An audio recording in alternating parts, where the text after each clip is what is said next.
Do I look great or what? Makeup's not bad either, Betty. Of course, you had so much to work with. Well, this is your big moment, Mr. Scrooge. You're on. I'm on. My hat! My hat! I say, Wilma, are we quite ready? I'm ready to clobber my leading man, Mr. Brickens. Cue the snow. Let's get this show on the road.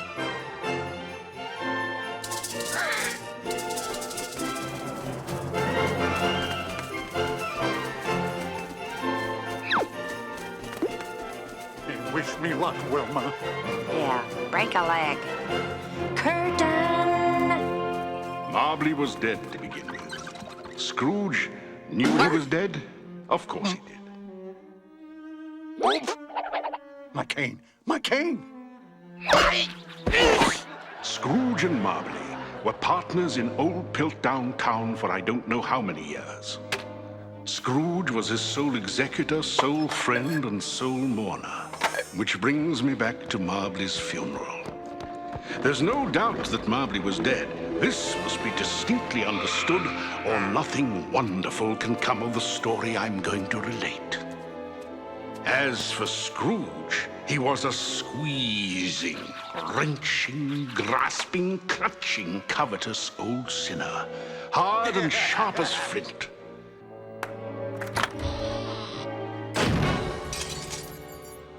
Merry Christmas, Mr. Scrooge. It feels awfully warm in here, Craggett. Have you been using all my coal again? 1, 2. No, Mr. Scrooge. I haven't put any in since yesterday. And you'll need none tomorrow. It's a holiday, so I'll save on coal. Hey, But I suppose I still have to pay you. gee, it's only once a year. And I suppose you want the whole day off. Oh, please, sir. It is Christmas. It's only fair.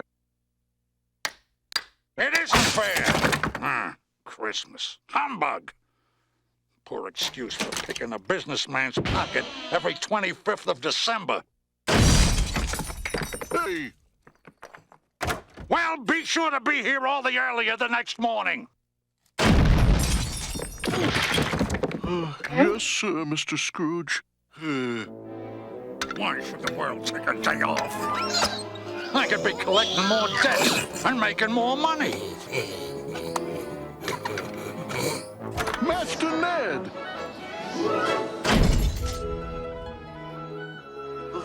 Thank you, Bob, but I think I'll need these. What? Merry Christmas, Uncle. Christmas? Humbug. Christmas a humbug, Uncle? Surely you don't mean that. I do. What reason have you to be merry? You're poor enough. And what reason have you to be miserable? You're rich enough. Bah, humbug. Merry Christmas indeed.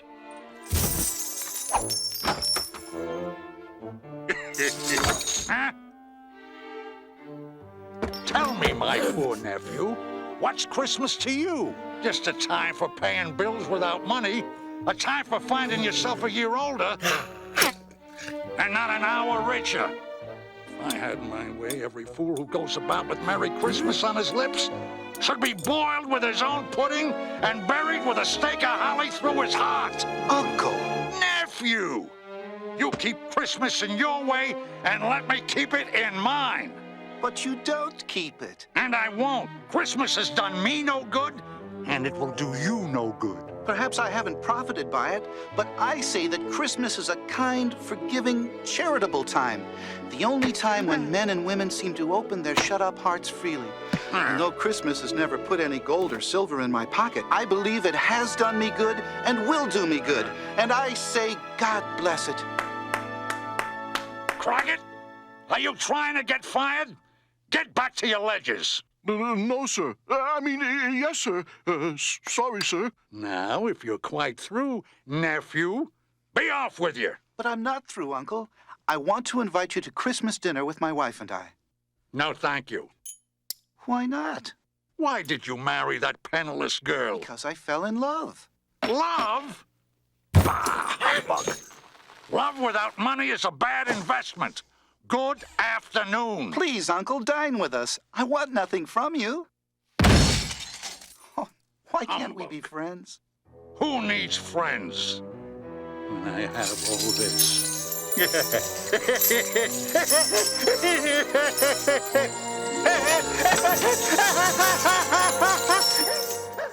Oh, he's a cold one, your uncle is. I'm afraid so. But no reason we shouldn't celebrate. Have a very Merry Christmas, Bob. You too, sir. A very Merry Christmas and a Happy New Year! Good evening, sir. Do we have the pleasure of addressing Mr. Scrooge or Mr. Mobley? Neither. Mr. Mobley's dead, and addressing Mr. Scrooge will be no pleasure. Now what? Can't a man get any work done on this wretched holiday evening? And a wretched holiday it will be for so many of our needy brothers and sisters. That's why we're here to collect money for the Piltdown Charitable Foundation. Ha! When I collect, I keep.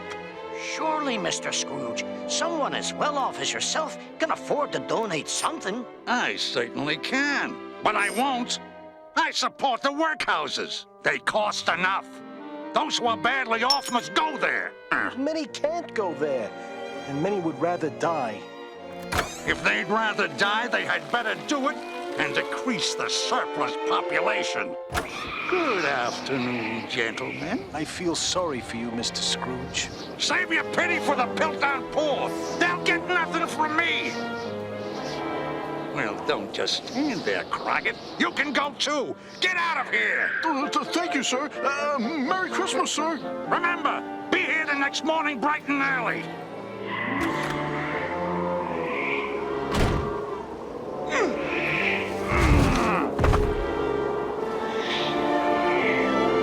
Christmas.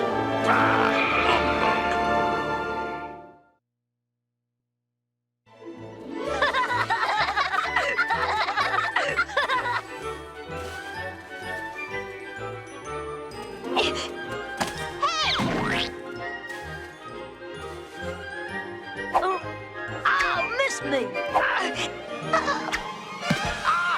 My hat! Hey!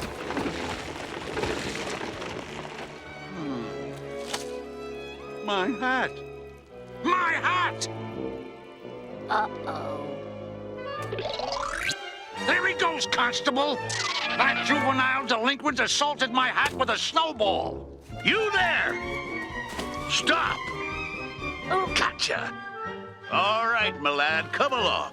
You've got some tall explaining to do. It was an accident, guys. Just look at this! This hat was made of rare saber-toothed muskrat! It's extinct! If you press charges, I'll have to throw him in the workhouse. Oh, no need for that. Bring him along. Hey! He was only playing in the snow. I'll give you the snow. There, you may shovel a path to my house. Get busy and be quick about it, unless you'd prefer the workhouse.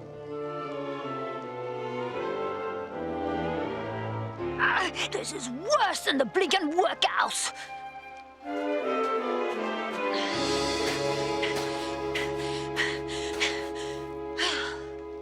Christmas Eve is supposed to be fun. Fun. Bah, humbug.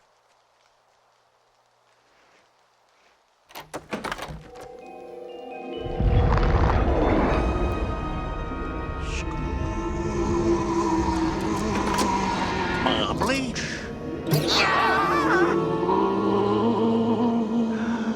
Yeah! Impossible. I must be seeing things, probably because I haven't had any dinner.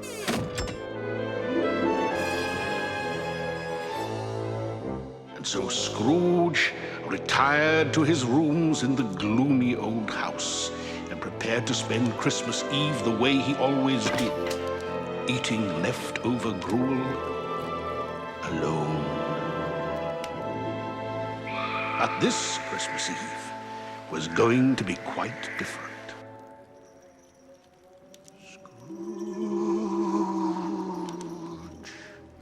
Humbug. Doug. Nothing but the wind. Who